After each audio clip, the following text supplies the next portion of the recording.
Hello दोस्तों, आप सभी का अपने यूट्यूब चैनल अररिया क्लासेस में स्वागत है। एनसीईआरटी सीरीज़ के क्रम में आज हम लोग अध्याय 10 के बारे में डिस्कस करेंगे। तो इसमें पहला टॉपिक है वो है क्या बताती है प्रशस्तियाँ।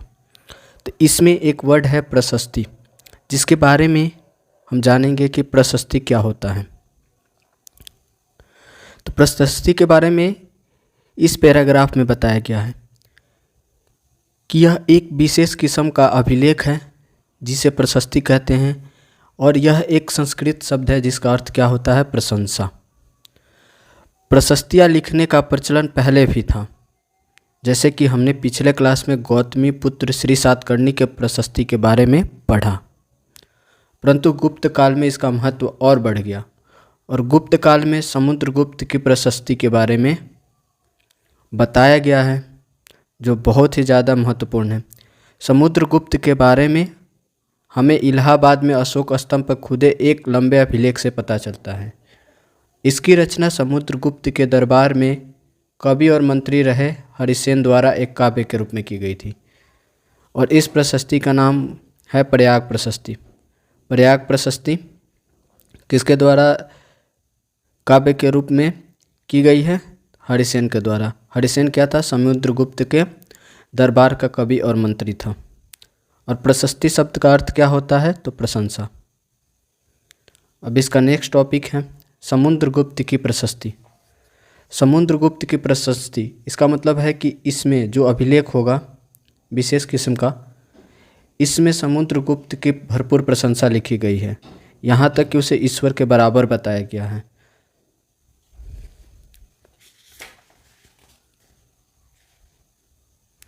अब चलते हैं हम नेक्स्ट के टॉपिक पे।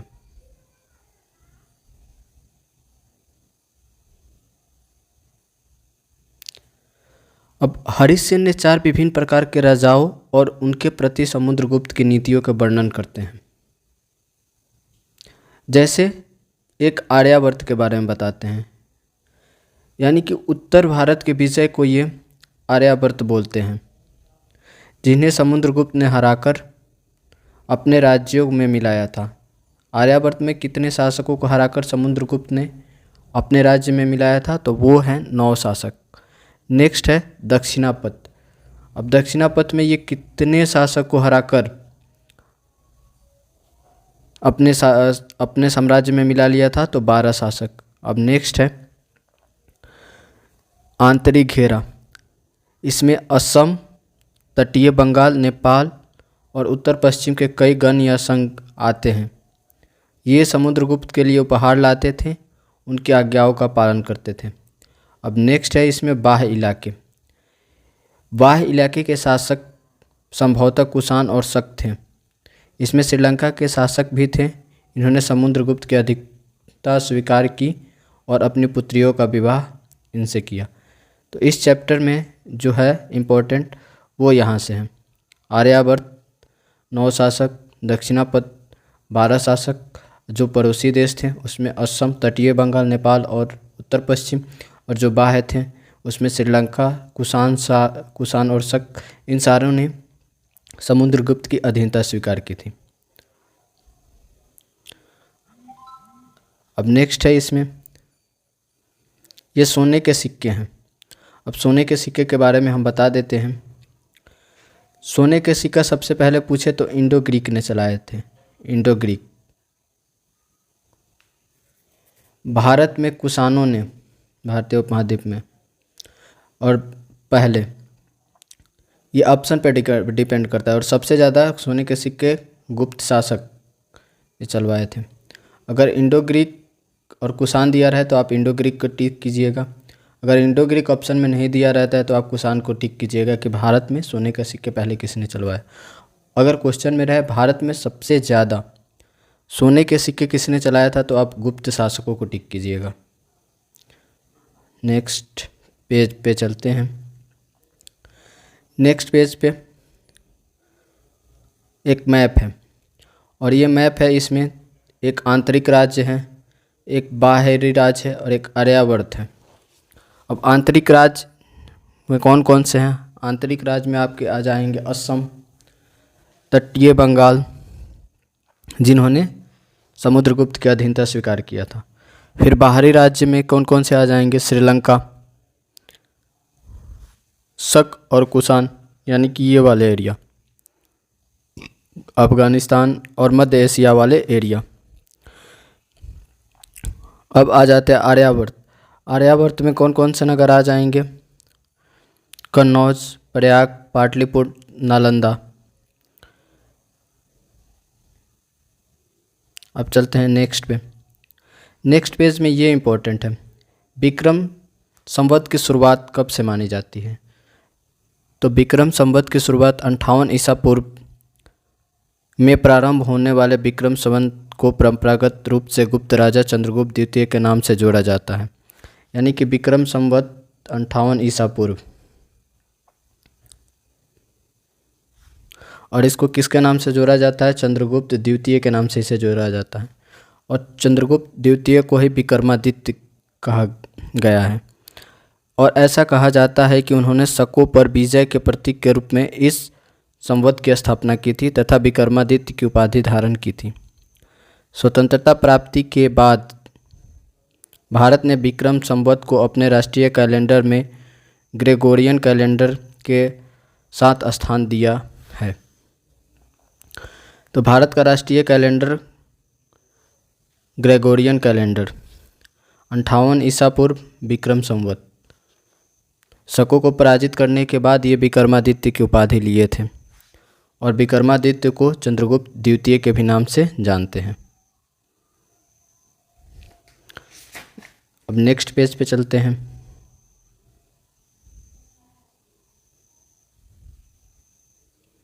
नेक्स्ट पेज पे है आपका हर्षवर्धन और हर्षचरित। 1400 साल पहले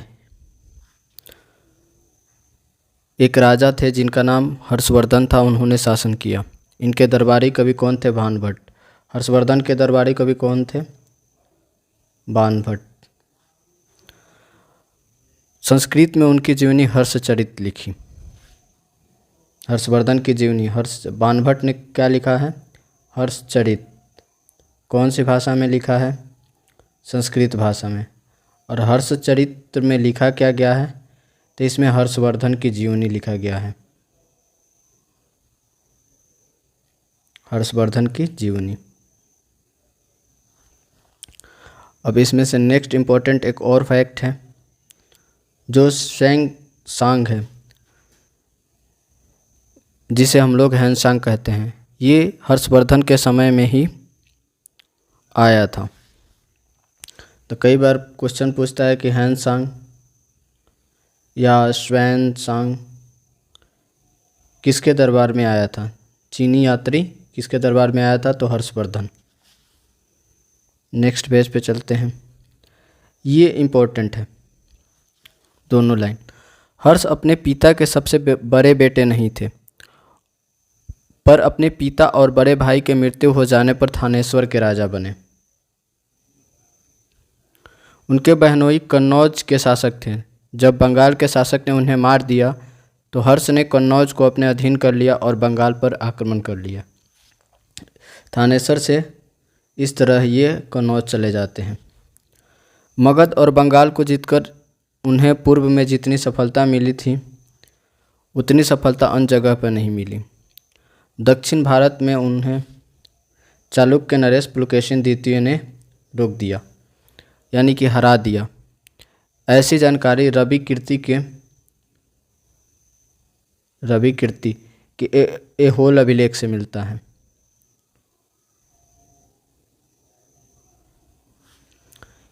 कि चालुक्य नरेश पुलकेशिन द्वितीय ने हर्षवर्धन को हरा दिया था। नेक्स्ट पेज पे चलते हैं।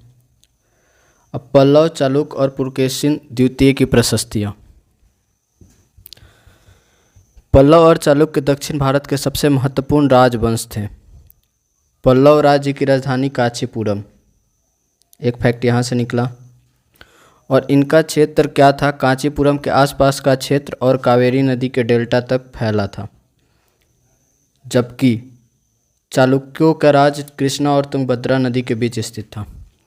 तो यहाँ से ये दो स्टेटमेंट बना सकते हैं कि पल्लवों का राज कावेरी नदी के डेल्टा तक फैला था, जो बिल्कुल सही है, और चालुक्यों का राज कृष्णा और तुंगभद्रा नदियों के बीच स्थित था, जो बिल्कुल सही है। और चालुक्यों की राजधानी कहाँ थी? ऐहोल। और पल्लवों की राजधानी कहाँ थी? कांचीपुरम। स्टेटमेंट बेस्ड क्वेश्चन में ये थोड़ा सा हेर फेर कर देते हैं और फिर बोलते हैं कि ये सही कथन का चुनाव कीजिए। जैसे ये बोल देंगे पल्लवों की राजधानी ऐहोल थी और चालुक्यों की राजधानी कांचीपुरम थी। दोनों स्टेटमेंट गलत हो जाएगा क्योंकि दोनों स्टेटमेंट विपरीत हैं। तो पल्लवों की राजधानी कहाँ थी? कांचीपुरम। और चालुक्यों की राजधानी कहाँ थी? ऐहोल। फिर दूसरा क्वेश्चन हो जाएगा कि इनका एरिया कहाँ तक था। तो पल्लव का एरिया था कावेरी नदी तक और चालुक्य का एरिया था कृष्णा और तुंगभद्रा नदी तक। नेक्स्ट इम्पॉर्टेंट फैक्ट ये है, पुलकेशिन द्वितीय सबसे प्रसिद्ध चालुक्य राजा थे। उनके बारे में हमें उनके दरबारी कवि रवि कीर्ति द्वारा रचित प्रशस्ति से पता चलता है। तो रवि कीर्ति द्वारा कौन सी प्रशस्ति रची गई है? ऐहोल प्रशस्ति। नेक्स्ट पेज पे चलते हैं। अभी देखिए रवि कीर्ति उनकी प्रशंसा में क्या लिखता है। रवि कीर्ति के अनुसार उन्हें पूरब और पश्चिम दोनों समुद्र तटीय इलाकों ने अपने अभियान चलाए। पूरब यानी कि बंगाल की खाड़ी और पश्चिम यानी कि अरब सागर। इसके अतिरिक्त उन्होंने हर्ष को आगे बढ़ने से रोका।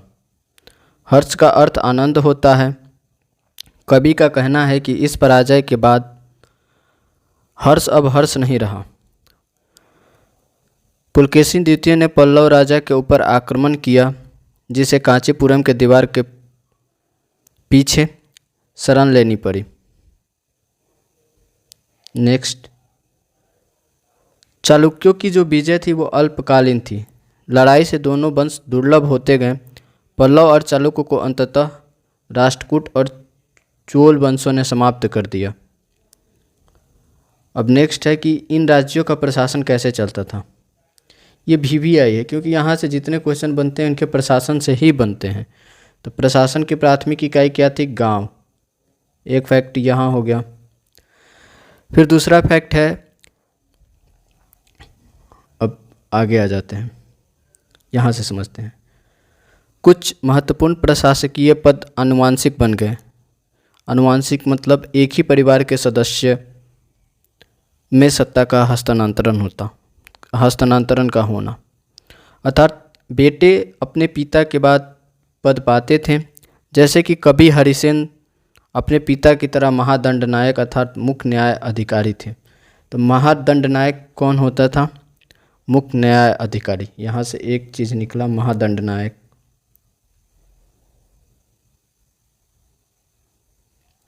दूसरा, कभी कभी एक ही व्यक्ति कई पदों पर कार्य करता था। जैसे कि हरिसेन एक महादंडनायक के साथ कुमारामात्य अर्थात एक महत्वपूर्ण मंत्री, एक संधि विग्रहक अर्थात युद्ध और शांति के विषयों का मंत्री था। दूसरा निकला कुमारामात्य। ये क्या था? महत्वपूर्ण मंत्री था। एक है संधि विग्रही।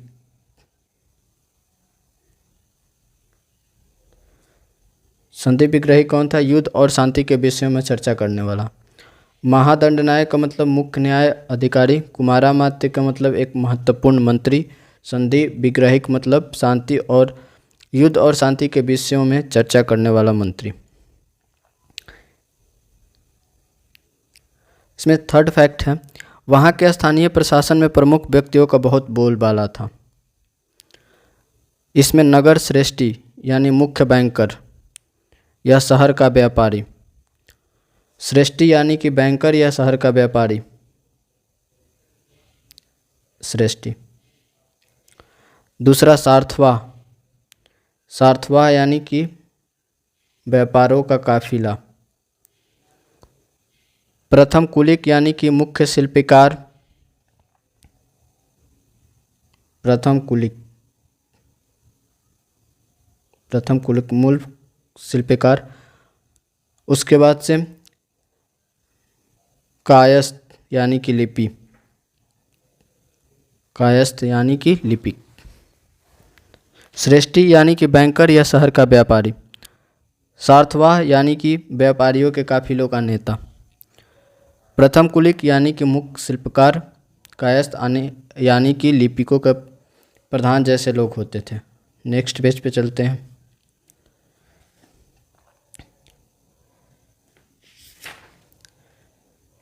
नेक्स्ट पेज पे ये है एक नए प्रकार की सेना। यहाँ पे है कि सेना नायकों को कोई नियमित वेतन नहीं दिया जाता था। वेतन के बदले में उन्हें भूमि दान दिया जाता था। दी गई भूमि से ये कर वसूलते थे, जिससे वे सेना और घोड़ों की देखभाल करते थे। साथ ही वे इसमें युद्ध के लिए हथियार जुटाते थे और इस तरह के व्यक्ति को सामंत कहा जाने लगा। ये मतलब कि गुप्त काल से ही सामंत व्यवस्था स्टार्ट हुई। सामंत व्यवस्था क्या था कि सैनिक होते थे, सैनिकों को नियमित वेतन के स्थान पर भूमि दिया जाता था और ये भूमि से कर वसूलते थे और अपनी एक अस्थायी सेना और घुड़सवार भी रखते थे और युद्ध के लिए हथियार जुटाते थे। इन्हीं को सामंत कहा जाने लगा। और जहाँ कहीं भी शासक दुर्बल होता था तो ये सामंत स्वतंत्र होने की कोशिश करते थे। तो ये भी इम्पोर्टेंट है क्योंकि अब आगे सब सामंत सिस्टम पढ़ेंगे हम। फिर आगे दक्षिण के राज्यों की सभाएं। ब्राह्मण भूस्वामियों के संगठन को सभा कहते हैं। और दूसरा, जिन इलाकों के भूस्वामी ब्राह्मण नहीं थे वहाँ ऊर नामक ग्राम सभा थी, यानी कि किसानों की ग्राम सभा थी, क्योंकि वहाँ का भूस्वामी ब्राह्मण नहीं थे।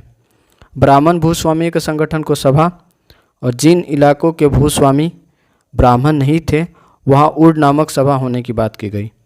नगरम क्या था? तो व्यापारियों का एक संगठन था। असार्थवाह क्या थे? व्यापारियों के संगठन के नेता थे। नेक्स्ट पेज पे चलते हैं।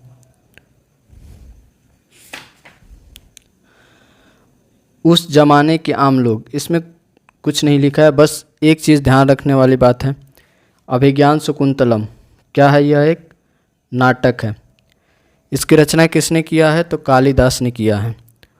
और इसमें किसके बारे में नाटकीय दृश्य को प्रस्तुत किया गया है? तो दुष्यंत नामक राजा और शकुंतला नाम की युवती की प्रेम कहानी है। नेक्स्ट पेज पे चलते हैं। नेक्स्ट पेज पे भी कुछ नहीं है। अब चलते हैं हम अन्यत्र में। अन्यत्र में ये फैक्ट ध्यान में रखने लायक है, ध्यान में रखना है। लगभग 1400 साल पहले पैगंबर मोहम्मद ने अरब में इस्लाम नामक एक नए धर्म की शुरुआत की। पैगंबर मोहम्मद कहाँ? अरब में। और कौन से धर्म? इस्लाम धर्म। ईसाई धर्म की तरह इस्लाम में भी अल्लाह को सर्वोपरि माना गया। उनके बाद सभी को समान माना गया। यहाँ इस्लाम धर्म के पवित्र ग्रंथ कुरान का एक अंश दिया गया है। तो बस इतना ही जानना है कि इस्लाम धर्म का पवित्र ग्रंथ कुरान। इसके पहले पैगंबर कौन थे? मोहम्मद। अरब में इस्लाम नामक धर्म की शुरुआत किया था। इसके साथ ही ये चैप्टर समाप्त होता है। हमारे साथ बने रहने के लिए बहुत बहुत धन्यवाद।